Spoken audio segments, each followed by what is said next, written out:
Myself, Ambe Prasad Kushwaha, from the St. John College of Engineering Management, Faculty of Department of Mechanical Engineering.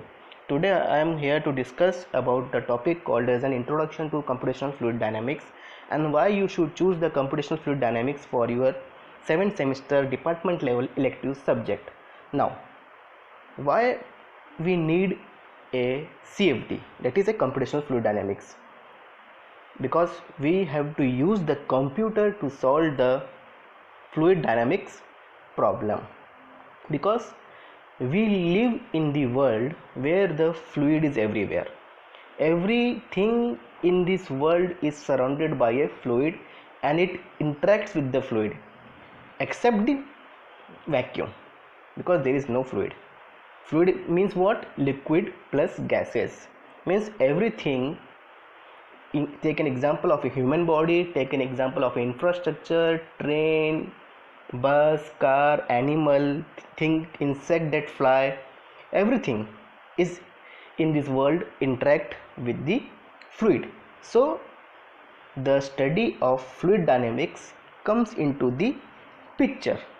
Now, what are the methods that are available to study the fluid dynamics? There are variety of methods that are available to study the fluid dynamics, and basically what we are studying in the fluid dynamics is that we are studying the equations, various equations and its applications. The basic equation that we are studying in the fluid dynamics are the energy equation, momentum equation, and the what? Conservation of mass equation, that is continuity equation. So that these equation we have studied in your fluid mechanics subject. So the energy equation, the outcome is the what? Temperature, and for the continuity equation, outcome is the conservation of the mass, and for the momentum equation the outcome is the velocity.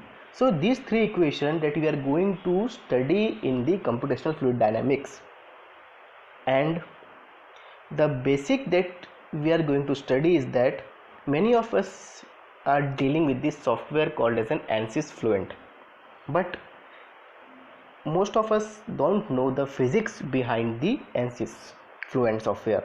Why we are using some kind of tabs, why we are using this kind of equation. We are just blindly selecting the things and doing the simulation. But in the CFD subject that we are going to study, we will study the each and every physics that you are going to apply in this software.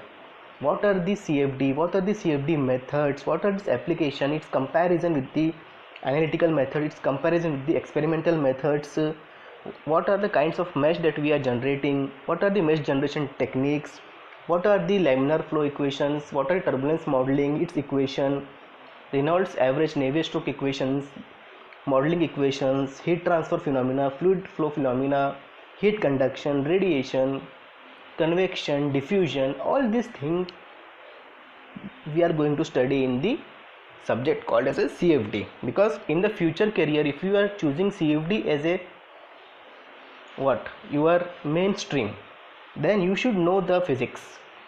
Just using the software does not make you the expert of the fluid dynamics, because a software can be used by any person, but to understand the logic, to understand the physics, why we are using this kind of things, why we are using this equation, why we are selecting this algorithm, only a CFD engineer can tell. So if you want to make a career, so do select the CFD subject, because it has a very high advantage over the analytical methods, computational and experimental methods. So there are various methods that we have used for solving the dynamics problem. One is the analytical method. Means what?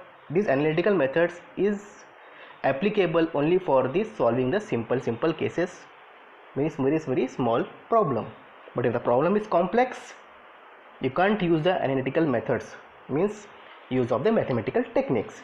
Next comes to in your mind is the computational methods that we are going to use, because these computational methods can solve a very rigorous problem also, and it gives the accurate result, and the cost of iteration is very cheap.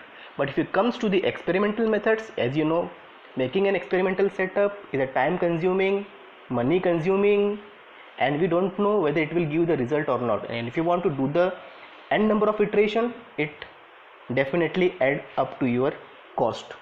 So we are focusing on the use of computation for solving the fluid dynamics problem. Means if you sit in an AC cabin with a computer, having an ANSYS software, knowing the basic physics behind the CFD software, you can easily choose a career in your CFD. So if you want to select the CFD, it will be a good decision for you to select a CFD as an elective subject for this upcoming semester. And I definitely guarantee you, if you select a CFD subject, you will definitely score a good marks and you will have a very good knowledge that will make you stand apart from your